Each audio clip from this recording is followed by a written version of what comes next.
Jioni hii ya leo tunalo somo la pekee, nyayo wakati wa mwisho. Nyayo wakati wa mwisho. Somo hili ni somo ambalo linatangulia kipekee na baada ya somo hili mtumishi wa Bwana ambaye ni Daktari Esperance ataomba kwa ajili ya kubariki mkutano leo. Na ni somo la pekee ambalo linatangulia ibada ya sala kwa wote wenye mamlaka kwa siku ya kesho. Ninawaalika msikilize, kwa sababu niliwaambia kile Mungu atakachoniambia nitashiriki pamoja nanyi katika juma hili. Na Mungu anao ujumbe kwa ajili yetu sote. Fumba macho tuweze kuomba. Baba yetu wa mbinguni, tunakushukuru sana kwa dakika hizi ambazo umetupatia, maana utanena nasi na utatubariki kwa kutuponya hata kwa neno, lakini kwa mguso wa uwepo wako kwa maisha ya watoto wako. Jidhihirishe kwetu tena jioni hii, ukibariki mkutano katika jina la Yesu, amina.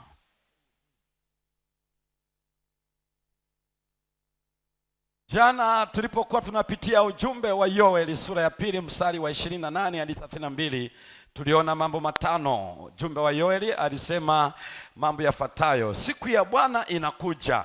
Na tukaiona hiyo siku ya Bwana kwa mujibu wa Petro ya pili sura ya 3 na mstari wa 10 inahusu kuja kwa Yesu mara ya pili, na imetajwa mara 22 katika mafungu 21 ya Biblia. Na hivyo siku hiyo mbingu zitatoweka kwa mshindo, alafu nchi na kazi zake zitateketea. Na Biblia ikatueleza siku hiyo ni siku ya kuja kwa Yesu Kristo. Na hivyo Yoeli alizungumzia siku ya Bwana inakuja, na akasema kabla ijaje atamimina Roho Mtakatifu. Ndio tukaangalia Roho Mtakatifu, tukaona siku ya Pentekoste ilikuwa tu ni kuonyesha Yesu ameketi, ni mfalme na Yesu ni kuhani mkuu. Lakini ujumbe wa Yoeli haukuhusu siku ya Pentekoste kuu. Kuja kwa Roho Mtakatifu alikokuona Yoeli ilikuwa ni wakati wa mwisho. Ndipo tuliposikia hotuba ya Petro katika ile Matendo sura ya 2 na mstari wa 17, wakati ananukuu ujumbe wa Yoeli akasema, itakuwa siku za mwisho nitamimina roho yangu kama alivyosema nabii Yoeli, Bwana alivyosema kupitia kwa nabii Yoeli. Kwa hiyo ujumbe wa Yoeli haukuhusu wakati wa mitume, ulihusu wakati wa mwisho. Yaani Mungu ana mpango wa kumwaga Roho Mtakatifu kwa wanaume na wanawake, vijana na wazee, na kila atakayelitia jina la Bwana ataokoka, na atafanya ishara angani, na atafanya hivi: jua litakuwa giza, mwezi utakuwa damu, na nyota zitadondoka, na minara ya moshi, kabla siku iliyo kuu ya Bwana haijaja. Na akasema kila atakayelitia jina la Bwana ataokoka, ataokolewa, kwa sababu amelitia jina la Bwana. Amelitia jina la Bwana kwa sababu Roho wa Mungu amemiminwa kwa watu wake. Niwaambie jambo la pekee katika siku hizi za mwisho, Roho Mtakatifu yuko kazini, na watu wa Mungu wengi watakaolitia jina la Bwana wataokoka. Hii ndiyo fursa ambayo Mungu ametupatia, na tukafata tukaona ya kwamba Mungu ana mabaki bado. Katika ule mstari wa 32 wa Yoeli sura ya 2, watakuwepo mabaki, watakuwepo waliosalia ambao Mungu atawaita katika zamu ya wakati wa mwisho. Tulifuatilia jambo hilo, tukaangalia wakati wa mwisho unaanza lini. Tukaona ni baada ya mamlaka ya ile pembe ndogo yenye macho na yenye kinywa lakini haina masikio, wakati inainuka ikashusha pembe 3 kwa mujibu wa Danieli sura ile ya 7 na mstari wa 25. Na tukaona ile pembe ambayo ni mamlaka, ambayo ni utawala, kwa mujibu wa mstari wa 24.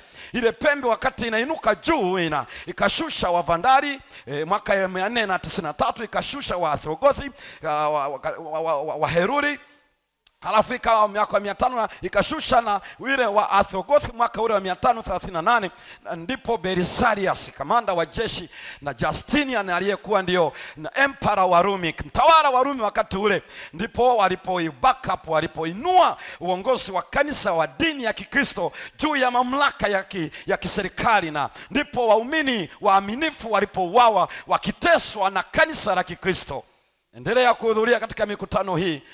Neema ya Bwana itatueleza ya kwamba hicho kilikuwa ni cha mtoto, na mbele yako na mbele yangu ndiko ulimwengu unakuelekea, na Biblia itatuongoza kufahamu vizuri itakavyokuwa. Lakini akatueleza hataenda kwa muda mrefu, maana amepewa muda wa kufanya operation zake kwa wakati, nyakati 2.5 wakati. Na tuliona hilo neno limeandikwa mara 12 katika lugha tofauti tofauti, na imetajwa katika kitabu cha Danieli, imetajwa katika kitabu hiki cha Yoeli, imetajwa katika kitabu Agano Jipya, kitabu cha Ufunuo, na ndio nyakati mbili na nusu. Wakati ni sawa na miezi 42 na ni sawa na siku 1260.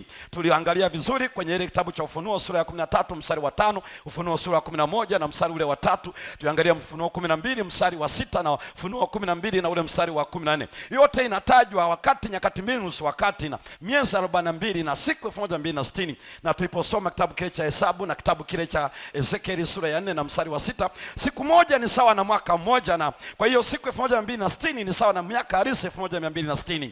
Na hivyo inaanza tangu Athrogothi walipodondoka mwaka wa 538, na kujumlisha ile miaka 1260 ndipo inakupeleka mwaka 1798. Gabrieli alimwambia Danieli ni baada ya kuvunja nguvu za watakatifu, na ndipo akasema pia ni baada ya wakati, nyakati mbili nusu, wakati wa mwisho unaanza. Kwa hiyo wakati wa mwisho ulianza 1798, na historia iko wazi sana. Wakati wa mapinduzi ya Ufaransa, huyo aliyekuitwa Napoleon Bonaparte na jemedari wa vita yake aliyekuwa anaitwa Bathia, wakati alipokamata kiongozi wa dini ya Rumi mwaka 1798 na kumpeleka kifungoni alikofia katika mwaka 1799. Jioni hii ya leo, wewe na mimi tangu 1798 tuko wakati wa mwisho. Wewe na mimi tuko wakati wa mwisho. Na sasa tunaendelea kuangalia kitu cha kwanza ambacho Ibilisi anahangaika nacho, cha kwanza kabisa. Mungu anataka atujulishe kwanza, wewe kama raia na mimi kama raia, Mungu na falme za dunia anasema nini katika huu husika wa kwanza wa wakati wa mwisho. Mungu na falme za dunia. Soma pamoja nami katika Warumi sura ile ya 12 mstari ule wa kwanza hadi mstari wa 7. Kila mtu na aitii mamlaka iliyokuu, kwa maana hakuna mamlaka isiyotoka kwa Mungu, na ile iliyopo imeamriwa na Mungu, na hivyo amwasiye mwenye mamlaka ushindana na agizo la Mungu, na hao washindanao watajipatia hukumu. Kwa maana watawalao hawatishi watu kwa sababu ya matendo mema, bali kwa sababu ya matendo mabaya. Basi wataka usimwogope mwenye mamlaka? Fanya mema, nawe utapata sifa kwake, kwa kuwa yeye ni mtumishi wa Mungu kwako kwa ajili ya mema. Lakini ufanyapo mabaya, ogopa, kwa maana hauchukui upanga bure, kwa kuwa ni mtumishi wa Mungu. Amlipizaye kisasi mtenda mabaya kwa ajili ya ghadhabu. Kwa hiyo ni lazima kutii, si kwa sababu ya ile ghadhabu tu, ila kwa sababu ya dhamiri. Kwa sababu hiyo tena mwalipa kodi, kwa kuwa wao ni wahudumu wa Mungu, wakihudumu katika kazi hiyo hiyo. Wapeni watu haki zao, mtu wa kodi kodi, mtu wa ushuru ushuru, astahilie hofu hofu, astahilie heshima heshima. Nini kinasemwa hapa? Itii ni mamlaka. Neno la Kiunani inaitwa hupataso, ndio neno ambalo pia limetajwa katika kitabu cha Efeso sura ile ya 5. Enyi wake watiini waume zenu, hupataso. Na Kiswahili hakina lugha nyingine itasema kuwatii. Nashukuru angalau kwa Kiingereza utasikia wanatumia neno submission. Ile neno hupataso ni tofauti na ule tii unaotajwa wa Efeso sura ya 6 mstari wa kwanza na wa pili. Enyi watoto watiini wazazi wenu. Neno linalotajwa la kutii pale ni upakouo, lakini kutii kwa mke na mme ni upataso, na utii wa raia kwa serikali ni upataso. Sasa upataso ni nini? Maneno mawili, hupa pamoja na taso. Yaani maneno mawili yanapowekwa kwa pamoja, hupa maana yake chini ya, na taso maana yake ujiweke. Sasa ngoja nieleze hilo neno katika screen, liangalia vizuri. Limeandikwa mara 38 katika kitabu cha Agano Jipya, kuanzia Mathayo mpaka Ufunuo, mara 38 katika mafungu 31. Na hii inamaanisha nini? Linapoandikwa mara nyingi kwenye Kiyunani tunasema kuna kitu kinaitwa voice. Unaanza, kuna kitenzi alafu inakuwepo voice, alafu kuna mood. Kwenye kila kitenzi kina lazima kueleza ni wakati uliopo, ni wakati ujao, ama wakati uliopita. Sasa kwenye inapoandikwa upakouo alafu inakuwepo inaitwa voice. Sasa kwenye voice ni nini? Voice ni pale nani anafanya kitenzi. Kwa hiyo kama ni active, maana yake mtendaji ni huyu ambaye ndio anayenena, ndiye anayetenda. Lakini kama anatendewa, anasema hiyo ni passive. passive, yani kuna kitenzi kinafanya kazi, action inafanya kazi kwa mhusika subject, lakini kama ni middle, maana yake huyu subject anashiriki kwenye kitenzi. Sasa mara nyingi hupataso linapotumika liko kwenye passive. Passive maana yake ni kutendewa, lakini wakati huo linatendewa lina sensi ya middle, maana yake lina wakati anatendewa hatendewi kwa lazima, ila yeye na anashiriki kuruhusu kutendewa. Hii ndio maana ya passive middle, yani anatendewa lakini kwa ridhaa yake, yani amekubali atendewe vile. Kwa anaposema enyi itiini mamlaka, ile neno upataso liko kwenye passive lenye sensi ya middle, maana yake mruhusu kutendewa, mkubali kwa ile ridhaa yenu. Hilo neno linamaanisha nini? Kujitisha. Linamaanisha nini? Kujisalimisha kwa hiari kwa matakwa ya mwingine, utawala ama mamlaka. Unajisalimisha kwa hiari katika matakwa ya mtu mwingine, kwa au mamlaka ama utawala. Na hilo neno ni neno la kijeshi. Nisikize vizuri, yani matumizi ya lile neno kwa Kiunani linatumika kijeshi, upataso. Sasa wanapotumika kijeshi na maanisha nini? Sikiliza, yani askari wakiwa kwenye uwanja wa vita wanaambiwa hupataso. Wakiambiwa neno, maana yake hapo anasema kamanda wao ndani ya vita, kwenye eneo la vita, maana yake wafanye mpangilio kwa ajili ya vita. Maana yake ni hivi, anaweza kukataa. Kama ni kikosi ukae hapa, usimame hivi, laleni chini, maana kuna oda ya kamanda wao. Kwa hiyo anaposema lala wote chini, anaweza asilale, ila analala kwa sababu gani? Analala sio tu kwa oda ya yule kamanda, ila analala kwa sababu kwa hiari yake pia anajisalimisha kwa kanuni ya yule kamanda. Kwa nini anafanya hivyo? Jeshini walibidi wafanye hivyo ili waweze kuperform ile vita, watekeleze ile vita, na wakifanya uzembe itagharimu kikosi kizima. Na kwa sababu hiyo ndio maana unasikia enyi wake watiini waume zenu, maana yake wasipotii watashambuliwa, familia na taasisi na kikosi cha kivita cha familia kitadumbukia, kitasumbuliwa na shetani. Upataso originally ni neno la kijeshi na lilikuwa linatumika kijeshi, lakini angalia pale ambapo lilikuwa linatumika nje ya mtadha wa kijeshi. Upataso huelezea mtazamo wa hiari wa kujisalimisha, kushirikiana, kuchukua jukumu ama kubeba mzigo. Upataso, itiini mamlaka. Ndio maana nafurahia sana jeshi la polisi Tanzania wanapokuwa na kauli mbiu utii bila nini? Bila shuruti. Kama tungesema kwa Kiunani ingesema hupataso, yani kuwa jisalimishe, sio kwa lazima ya polisi, ila kwa hiari. Maana usipofanya hivyo wote tutaharibikiwa. Polisi ataharibikiwa, lakini raia naye ataharibikiwa. Yani maana yake tutii ili tuweze kuwa na ustawi. Upataso, itiini mamlaka. Na zumani niko kwenye agenda ya kwanza, Mungu anavyosema na mamlaka za dunia. Na kwa nini ninaanzia pale? Sikiliza, jambo la kwanza, mamlaka zote zimewekwa na Mungu. Kama umeelewa sema amina. Hiyo ni Warumi 13 mstari wa kwanza. Ile pale nilikuwa nimeandika Warumi 12, sio 12 ni 13. Kwa hiyo Warumi 13 mstari wa kwanza, mamlaka zote zimewekwa na nani? Na Mungu. Usiniulize za wale madikteta.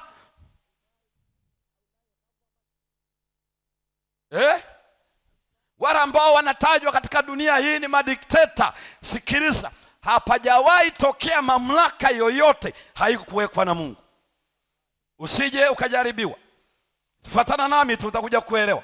Alafu sikiliza sasa, ukiasi mamlaka, mstari wa pili umesema ni kushindana na Mungu. Ukiasi mamlaka iliyowekwa unashindana na nani? Na Mungu. Na kwa kushindana na Mungu amesema utajipatia hukumu. Na mimi siko tayari, na naamini na wewe hauko tayari. Tatu, wao walio kwenye mamlaka, viongozi wa serikali, amewataja hivi ni watumishi wa Mungu kwa ajili ya mema. Huo ni mstari, ule ni mstari wa 3 hadi wa 4. Yaani mamlaka ni watumishi wa Mungu kwa ajili ya mema kwako na kwangu. Nani asiyejua mema wanayofanya kwa taifa la Tanzania? Unaingia, unalala, unaamka asubuhi, unaendelea, unasafiri, unatoka hapa unakwenda. Tumeketi hapa hatuna bugdha, ni kwa sababu ya utendaji wa mema wa mamlaka. Wakati mwingine ni rahisi sana kusahau. Ukaona kitu fulani kidogo, ukasema serikali hawajali, wametuachia tu, hakuna maana. Hujaonja joto la jiwe. Usiharakishe kulipuka hivyo. Unafanya biashara kwa sababu ya serikali. Unaenda shambani kulima kwa sababu ya serikali. Unaenda hospitalini kutibiwa kwa sababu ni serikali. Ndio wanapeleka wataalamu, ndio wanatoa madawa, ndio wanatengeneza hata kusafiri kwetu kwa sababu ya serikali. Ndege zinazosafiriwa leo, kuna watu walisema hakuna haja ya ndege. Leo wanapanda ndege na hawajakumbuka walichosema kipindi kile. Ni serikali hiyo. Ndio maana kitu fulani serikali inapotuona inatushangaa. Kama ni walevi vile sio walevi. Hao wanaosema ndio hawa. Lakini wakati huo barabara hizo zote unapita ni serikali. Ili ufanye biashara ni serikali. Wanaohakikisha jamani msiuze bidhaa kiwango kisichofaa ni serikali. Katika yote hayo ni serikali. Ni wahudumu wa Bwana, ni watumishi wa Bwana kwa ajili ya mema. Lakini jambo la 4 anasema ni watumishi wa Mungu pia dhidi ya mabaya. Na ameeleza ya kwamba hawauchukui upanga bure. Wamewekwa ili kushughulikia wanaotenda mabaya. Wewe ukiona polisi na wewe hauna shida naye, kama wewe hauzi gongo, presha unaipata wapi? Tuseme tu kweli, unaogopa hivi na nini? Kwanza sema nimeona polisi huyo, nimeona trafiki huyo. Halafu wewe unasikia moyo kama radi. Trafiki ana shida gani na wewe? Kama tairi yako ya gari imeshachakaa, ndio unapata presha kama kifaranga aliyekoswa na mwewe. Maana watakukagua tairi. Kama huna leseni watakwambia iko wapi. Watakueleza. Kama ume overspeed, wanasema 50 wewe umeenda 100, ni makosa hayo. Lakini kama unaenda kwa muda huo na kila kitu, ukikutana na afande, habari za saizi ni nzuri. Mnaendeleaje na kazi? Mzee tuna kiu. Ambia kama unataka ambia bwana nipatie hiyo dasani. Nete maji ya Kilimanjaro. Nete hayo maji ya Udizungwa hiyo. Nete hapo umpatie afande. Alafu na hii afande utaongezea na bisukuti. Sasa wewe unashindaje kusalimiana na afande? Kwa ajili ya mabaya. Halafu akasema ni lazima kutii. Mstari ule wa 5 hadi wa 7. Yaani anasema kutii ni lazima. Na akaeleza unamna gani, akasema ni kwa sababu hiyo tunapaswa kutoa kodi. Kwa sababu hiyo paswa kutoa ushuru. Kwa sababu hiyo tunapaswa kuwaogopa, hofu tuwapatie. Kwa sababu hiyo tuwape heshima zao. Kwa nini tunatii? Hatuwatii kama personality, hatuwatii kama mtu mmoja. Utii unaotajwa pale ni kwa sababu ya nafasi walizopewa.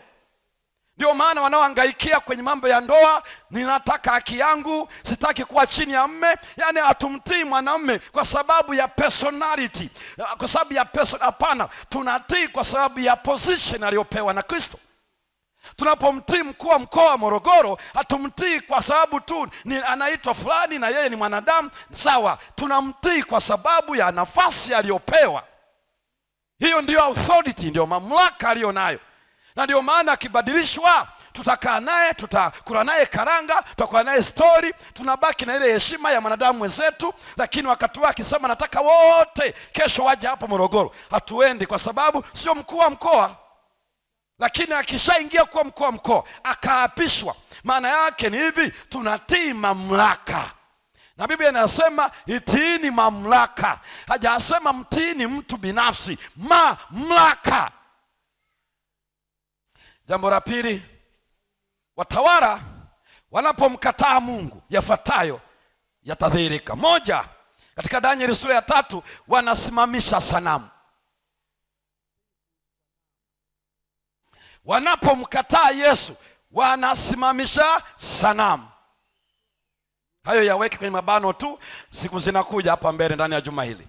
2, wanapoteza mamlaka, maana aliyewapa ni Mungu. Danieli alipoonyeshwa jambo hilo, Nebukadreza alipomkataa Bwana mwanzoni, akapoteza mamlaka na akili ikabadilika, akapewa adhabu ya kuwa kama mnyama, akala majani, akapigwa mvua za porini na akaishi na wanyama, ili uone Mungu alivyo ajabu. Hata wanyama wakumpambania wala chochote, na akabadilisha mfumo wa chakula. Maana huwezi kula majani na tumbo lako na la kwangu ni tofauti na herbivores. Wale wanyama wanaokula baadaye anarudisha tena, anatafuna. Wenye kwato, wale waliopasuka matumbo yao na sehemu kuu 4.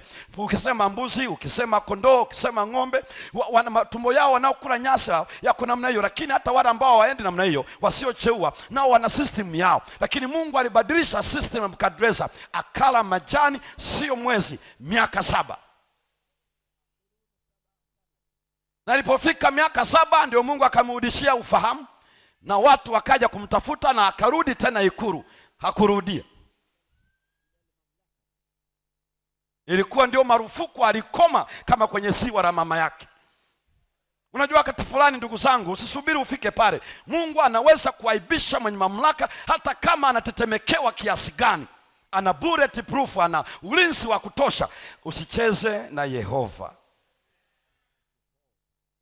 Wakati umesinzia unakoroma, yeye ndiye ana operate organs zote ili hewa ingie na itoke. Akikataa, hata kama umetoa macho, umekodoa kama mjusi aliyebanwa kwenye mlango, na wakaweka bado mirija ya oksijeni, haitaenda. Haiendi. Vinginevyo oksijeni isingekuwa watu wanakufa wana ile mitungi. Haiendi.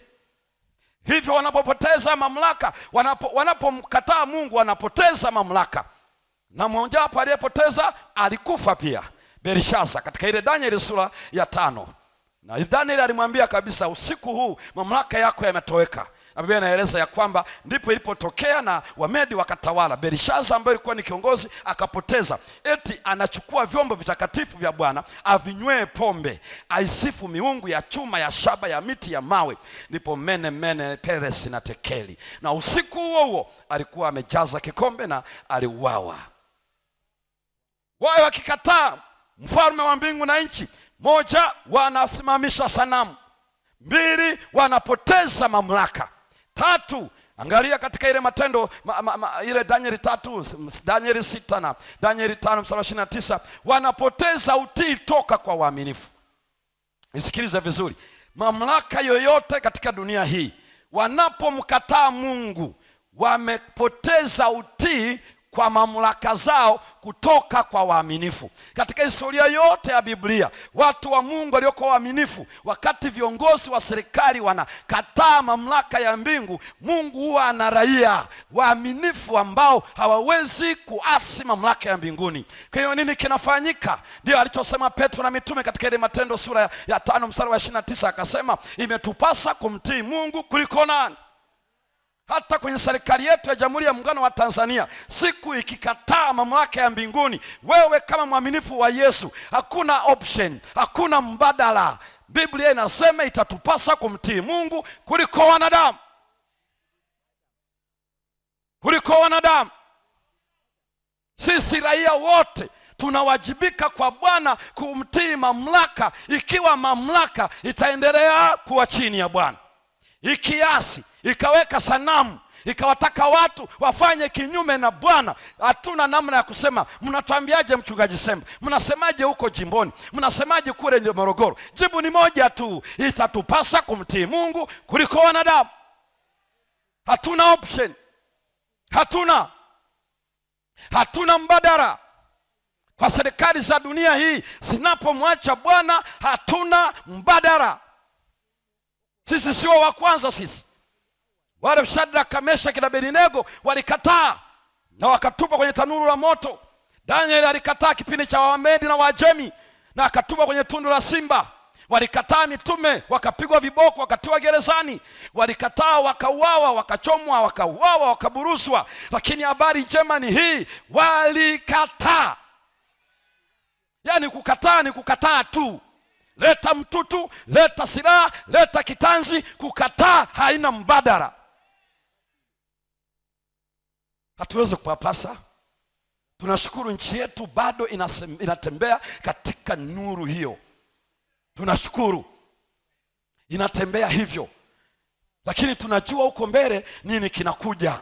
Na tunaleta hili somo kwa sababu walio wengi watumishi wa Bwana hao wako serikalini, walio wengi hawajui nini kinakuja. Ninawaambia hivi ya kwamba baadhi yetu ngelijua wako na pressure kubwa, pressure inayotoka kwenye mataifa. Na kwa sababu alisema mtumishi wa Bwana anayeitwa Yeremia katika Yeremia 25:32 alisema, tazama uovu unatoka taifa hadi taifa, na kile kinachofanyika kwingine kinafanyika na kwetu, kile kufanyika kwetu kinafanyika na kwingine, na hiki ndicho kinachomove mbele, kinasonga mbele.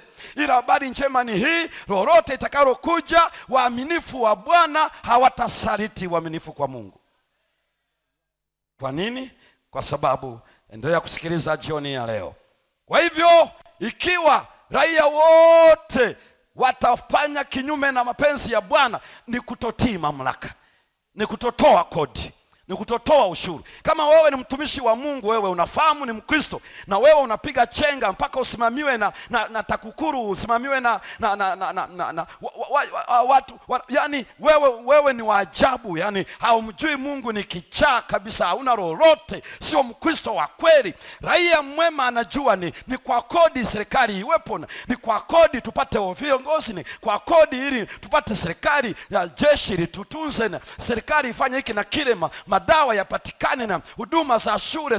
Tunashangilia leo mikopo ya vyuo vikuu, tunashangilia leo juu ya shule, watoto wetu wanasoma bure sekondari. Hizo hela wanatoa wapi? Wao hawajatoka kwenye tumbo za mama zikawafuata, wanatoa kwenye kodi, wanatoa kwenye ushuru. Lipa kodi unapofanya biashara, kodi unapofanya kilimo, kodi ulipokuwa mwajiriwa, na usinungunike. Upataso jiweke kwa hiari chini ya mamlaka. Ukiwakosea, usipofanya hivyo, hata ungelikomaa kuomba na kufunga na kusoma maandiko, ni mwasi tu, maana utakutana na mkono wa Bwana. Ukiwapinga, umejipinga. Ni pale tu wanapokutaka ufanye kinyume na mapenzi ya Bwana, ndipo wanaopoteza mamlaka. Hivi kweupe, wasi kabisa. Watamwambia Pastor Semba nini? Tawaambia wasi tu, Mungu anasema hiki na kile. Basi ninawaheshimu kama viongozi, lakini katika hili neno la Bwana lazima mpoteze mamlaka. Hiyo ndicho Biblia inachokieleza. Jambo la pili, shetani na falme.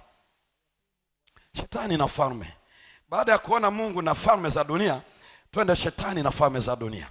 Biblia inasema katika kitabu kile cha Ufunuo 16 mstari wa 13 hadi mstari wa 14, nikaona roho tatu za uchafu zilizofanana na vyura zikitoka katika kinywa cha yule joka, na katika kinywa cha yule mnyama, na katika kinywa cha yule nabii wa uongo. Hizo ndizo roho za mashetani zifanyazo ishara zitokazo na kuendea wafalme wa ulimwengu wote, kuwakusanya kwa vita ya siku ile kuu ya Mwenyezi Mungu. Shetani ana mpango wa kutumia mamlaka za dunia. Biblia ikiandika haijawahi sema uongo. Na nani anatumia huyo shetani? Shetani atatumia, ametaja vitu vitatu. Ametaja roho tatu chafu, na zinatoka katika vitu vitatu. Moja, zinatoka katika kinywa cha yule joka. Mbili, katika kinywa cha yule mnyama. Tatu, katika kinywa cha yule nabii wa uongo.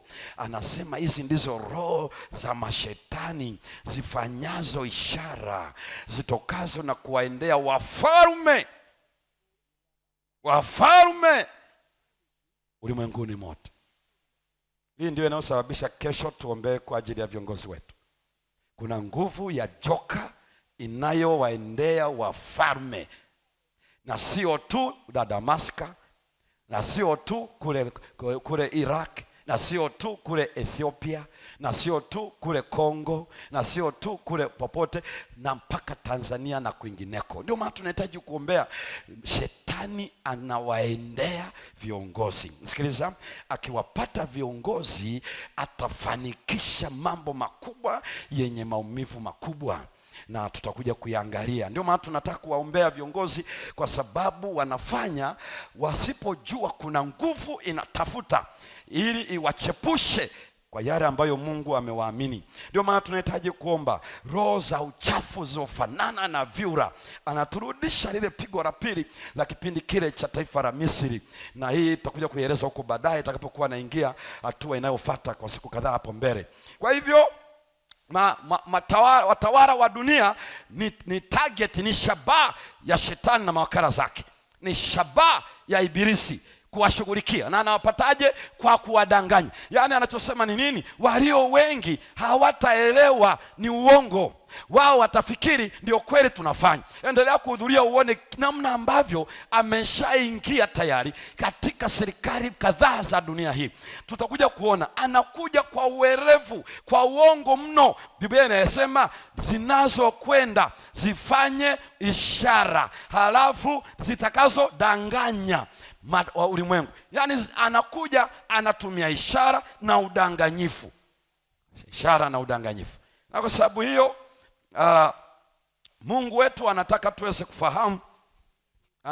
kufahamu ya kwamba walengwa wakubwa wa kwanza katika siku za mwisho ni mamlaka za nchi, viongozi wa serikali, bunge na mahakama ni walengwa wa kwanza kwa utendaji wa joka, na atatumia hayo yote kudanganya, ashawishi.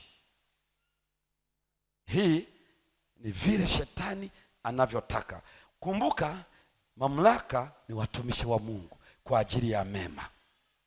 Shetani atafanya kinachowezekana adanganye. Hakuna kitu atafanya bila mamlaka. Narudia, hakuna kitu kitafanywa bila mamlaka kuwa nyuma yake, maana mamlaka ndio zinazotekeleza. Bunge ndio linatunga sheria, mahakama inatafsiri sheria, serikali inasimamia utekelezaji. Na ndio maana anatafuta mamlaka. Akishakuwa nazo lazima yatatembea, yataenda kule na kule, na mwisho wa siku wewe na mimi tutaingia ndani. Na kwamba hii ndio habari ambayo Mungu anataka tuweze kufahamu.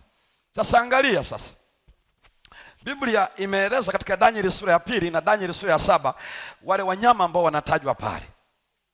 Danieli sura ya 2 ni Nebukadneza alionyeshwa sanamu kubwa sana, kichwa cha dhahabu, mikono na kifua ni fedha, alafu tumbo ni shaba, alafu kiuno tumbo na kiuno ni shaba, alafu miguu ni ya chuma, alafu nyayo zake ni nusu chuma na nusu udongo.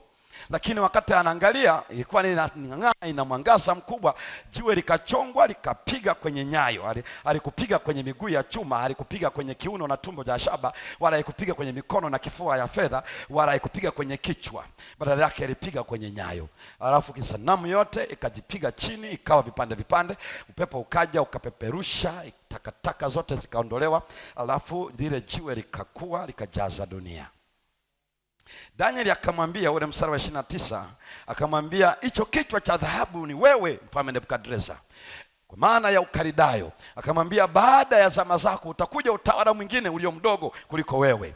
Na unaupata wapi? Katika ile Danieli sura ya 5 na ule mstari wa 31 na 32, pale inaeleza wazi kabisa kwamba alipokufa Belshaza wakatawala Wamedi na Waajemi. Kwa hiyo baada ya Ukaridayo wakaja Wamedi na Waajemi.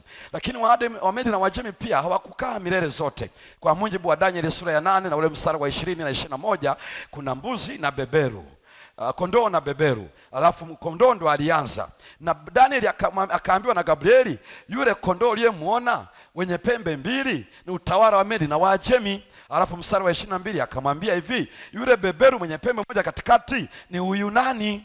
Kwa hiyo tunachoelezwa ni kwamba ni taifa la Uyunani litakaloondoa Wamedi na Waajemi. Na iko wazi mwaka wa 331 Wayunani chini ya Alexander Mkuu walitawala dunia, na wakaenda pia na wao. Sio mwisho. Danieli alionyeshwa alipoonyeshwa na ile sanamu, aliona haitaishia tu kwenye kiuno na tumbo ya shaba, aliona miguu ya chuma. Na chuma ni nini? Baada ya Medi na baada wa Yunani, baada wa Yunani walioshinda vita na kuiondoa Yunani ni dola ya Rumi. Na ndio maana kuna usemi unasema aliyeshinda ameshindwa. Rumi ilishinda Uyunani, lakini tamaduni, desturi na lugha ya Wayunani ikashinda Rumi. Ndio maana lugha yote wakati wa Yesu ilikuwa nazungumza tu Kiyunani. Biblia imeandika kwa lugha ya Kiyunani. Kwa hiyo the conqueror was conquered, aliyeshinda ameshindwa. Kwa hiyo Rumi ndio iliyoitoa Wayunani. Kwa hiyo wa kipindi cha watawala, ile sanamu inaanzia kichwa cha dhahabu. Wa Babeli mwaka wa 605 kabla ya Yesu mpaka mwaka 538 kabla ya Yesu. Kisha wakaja Wamedi na Waajemi, utawala wa fedha mwaka wa 538 mpaka mwaka wa 331. Kisha wakaja utawala wa tumbo na kiuno cha shaba ambao ni Yunani mwaka wa 331 kabla ya Yesu mpaka mwaka 168. Na ndipo kaja Rumi, miguu ya chuma, mwaka 168 kabla ya Kristo mpaka Yesu anazaliwa. Kaisaria Augusta akatoa oda ya watu wapate sensa, na ndio mnajua Yesu anazaliwa wakati huo. Tawala ya Rumi ipo, na Rumi ikaja ikavunjika mwaka 476 baada ya Yesu. Huko mbele tutakuja kuangalia, lakini ndani ya tawala huo wote lile jiwe halikupiga kwenye kichwa, halikupiga kwenye kifua na tumbo, halikupiga kwenye kiuno wala kwenye miguu, lilipiga kwenye nyayo. Na Danieli akaona, akaambiwa hivi, mwambie huyu Nebukadreza, ile nyayo nusu chuma nusu udongo, watashikamana kwa mbegu za wanadamu, hawatashikamana. Wengine watakuwa na nguvu kama za chuma, wengine dhaifu kama udongo, hawatashikamana. Yani ukweli ni huu, pamoja na kwamba tuna League of Nations baada ya vita kuu ya kwanza ya dunia mwaka 1918, lakini haikusaidia. 1939 vita kuu ya pili kalipuka tena, ikamalizika, wakaunda Umoja wa Mataifa, United Nations, lakini haijasaidia. Nenda Mashariki ya Kati, nenda nchi zile za kupigana kwa sasa, nenda kila mahala, watajaribu kushikana, hawatashikamana. Nenda Umoja wa Ulaya na kinachoendelea kwao, hawataweza. Maana Biblia ndio kitabu pekee kinachoeleza ukweli. Haitawezekana. Ninyi mnajua kipindi kile cha wafalme wa viongozi wa taifa la Afrika Mashariki, na mnajua kilichosababisha ikavunjika wakati ule. Nenda kwenye historia uone kwa nini jumuiya ya Afrika Mashariki wakati ule ilivunjika. Tunashukuru sasa imerejea. Tunaweza tukasafiri, tukafanya biashara na majirani zetu, na wao kafanya na sisi, tukaingiliana kiurahisi. Nataka nikueleze ya kwamba haitakuwa hivyo miaka kadhaa ijayo, maana Biblia haijawahi sema uongo. Saa hizi tumia fursa maadamu bado ipo. Tumia fursa maadamu bado ipo. Hiki ndicho ambacho Biblia inaeleza.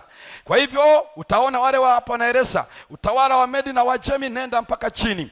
Nini anaeleza kwenye Danieli sura ya pili? Danieli sura ya pili anatueleza hivi, kadri tunavyosogea mwisho, tawala za dunia, mamlaka za dunia zitapungua thamani kadri tunaposogea na kuja kwa lile jiwe lililopiga kwenye nyayo. Kwa nini? Kichwa ni dhahabu. Dhahabu ina thamani kuliko fedha. Mikono na kifua ni ya fedha. Kweli Wamedi na Wajemi walikuja, lakini thamani yao kwa Mungu haikuwa kama Wakalidayo. Walipotoka Wamedi na Wajemi, wakaja utawala wa shaba ambao ni tumbo na kiuno, ambao ni wa Yunani. Na shaba haina thamani kama fedha. Kisha ikaja Rumi, miguu ya chuma. Chuma hakina thamani kama shaba. Yani Mungu anatueleza hivi, tunaposogea kuja kwa Yesu mara ya pili, serikali nyingi za kidunia zitapoteza thamani kwa Mungu.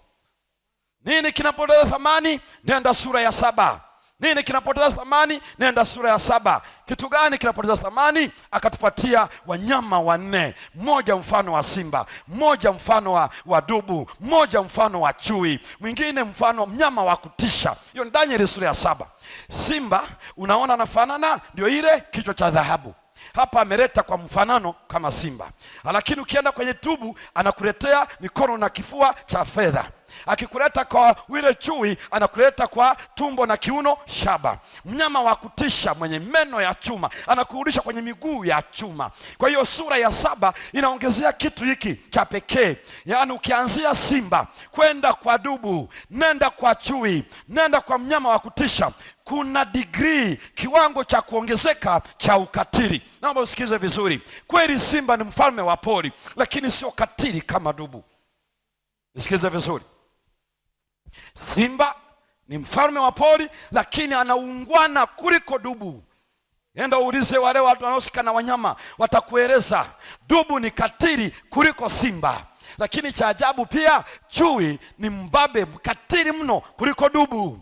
Halafu kisha mnyama wa kutisha anapotueleza kwenye sura ya 7 ni kwamba kinachopunguza thamani kutoka dhahabu mpaka udongo ni ukatili. Tabia itazidi kuharibika ya serikali za dunia, kuanzia Ukalidayo. Ndio maana Nebukadreza yeye alimtii Bwana. Ukiingia kule mpaka Biblia inaeleza kwenye kitabu kile, anaeleza ile 25 Yeremia 32 anaelezea kwamba ni Nebukadreza ni mtumishi wangu. Ukienda pia kwenye Isaya 45 mstari wa kwanza anamtaja Koreshi ni masihi wangu. Koreshi alikuwa ni mtawala wa Medi na Uajemi. Lakini unaona baada ya hapo huoni mbingu zinataja tena kiongozi wa mataifa yanayofuata kwamba ni mtumishi wake. Huoni wanatajwa. Unaona wanakuja wakina Alexander the Great wa Yunani. Baada ya hapo unakuja wakina Kaisaria, serikali ya Rumi. Ukatili unaongezeka kuanzia Wakaridayo kwenda Wamedi na Uajemi, kwenda Uyunani, kisha Rumi, alafu ndani ya nusu chuma nusu udongo. Ndio maana hawatasikilizana. Nikawaambia siku ile ya kwanza, kama kweli wanadhamini ya kwanza ya ukweli ya kuondoa vita, mbona viwanda vya kutengeneza silaha havijakoma? Nikawaambia nyinyi sikilizeni,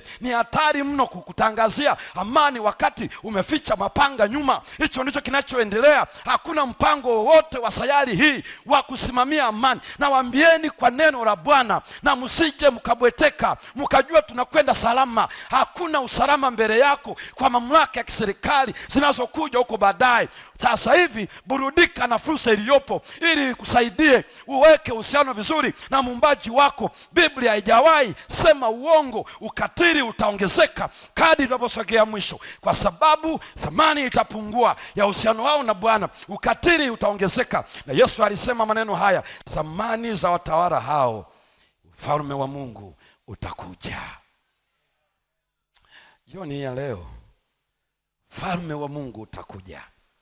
Ule mstari wa 44 na 45 wa Danieli sura ya pili, Danieli alimwambia Nebukadreza, na katika siku za wafalme hao ufalme wa Mungu utasimama, na falme hizi zote zitaondolewa, na ufalme wa Mungu utakuwa wa milele. Na alichokuwa naona Danieli, alikuona wewe na mimi wakati wa mwisho. Na kwa sababu wakati wa mwisho ni kuanzia 1798, tuko ndani ya utawala wa nusu chuma nusu udongo. Tutakuja kueleza huko zinavyofuata kwa nini nusu chuma na nusu udongo. Tuko ndani ya kila nchi na moja na serikali yake, ndani ya nyayo. Hatuko kwenye miguu ya chuma, maana Rumi ilishavunjika mwaka 476. Ndio maana lile jiwe alikupiga kwenye kichwa, kwa sababu Ukaridayo ilishagaangushwa na Wamedi na Wajemi. Alikupiga kwenye mikono na kifua cha fedha, maana Wamedi na Wajemi walishagavunjwa na Wayunani mwaka wa 338. Lakini bado hata Yunani haikupigwa na lile jiwe, maana ilishatoweka, iliondolewa na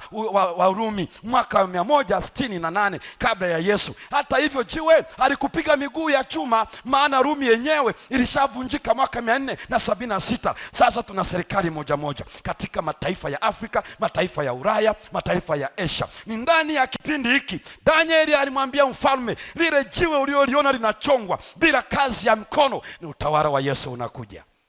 Tunaishi pembeni sana na kuja kwa Yesu. Hiki ndicho Mungu anataka tuonyeshe, serikali za dunia zinakoelekea, thamani yao itashuka kadri tunavyosonga mbele. Na kwa nini ishuke? Wakati Daktari Esperance anakuja. Kwa nini wanashuka? Wanashuka kwa sababu watamwacha Bwana. Kwa nini wanamwacha Bwana? Kwa sababu ya aina ya maisha wanayoishi. Na nyinyi mnaelewa ulevi na ulafi viliwachonganisha na Mungu. Kwa Misri utaona, kwa Wakaridayo utaona, utaenda kwa Herode utaona. Pale walipokuwa na ulevi na ulaji usiofaa, uliharibu uwezo wao wa kuelewa. Na ndio maana Biblia inasema walevi kwa hakika watawala wasingelifanya chochote kwenye mzaa wa kuonja chochote kisichofaa, chakula ama kinywaji. Yaani pombe kwa mtawala, pombe kwa mtawala haifai kabisa kugusa, itampotosha. Lakini kila raia anayegusa vitu hivyo inaathiri uwezo wao wa kufikiri. Jioni hii ya leo jisajili kwa utawala. Ajali ya jiwe toka angani. Yesu anakuja, na kama ni shauku yako, simama pale ulipo jioni ya leo.